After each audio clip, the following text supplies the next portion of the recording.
નમસ્કાર, આપ જોઈ રહ્યા છો સ્ટાર ઇન્ડિયા ટીવી ન્યૂઝ। હું છું હેમલતા ત્રિવેદી। મહત્વપૂર્ણ ખબર કચ્છના અંજારમાંથી।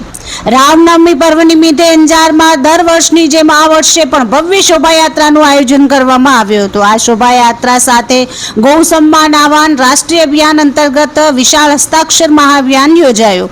ગૌ માતાની રક્ષા અને ગૌ હત્યા બંધ થાય તે હેતુથી આ અભિયાન હાથ ધરવામાં આવ્યું હતું, જે અંતર્ગત 27 એપ્રિલના રોજ દેશના 5400 તાલુકાઓમાં સવારે 11 વાગ્યે સંતો, મહંતો, કથાવાચકો અને ગૌભક્તો દ્વારા શાંતિપૂર્ણ રીતે રામધૂન સાથે રાજ્યપાલ, વડાપ્રધાન અને રાષ્ટ્રપતિ સુધી પ્રાર્થના પત્ર પહોંચાડવાનો સંકલ્પ લેવામાં આવ્યો છે। અંજારમાં યોજાયેલા હસ્તાક્ષર અભિયાનને સનાતન સમાજનો ખૂબ જ સારો પ્રતિસાદ મળ્યો। શાસ્ત્રી ભાવિક રાવલ અને અંજાર બ્રહ્મ સમાજનું સંપૂર્ણ સમર્થન મળ્યું।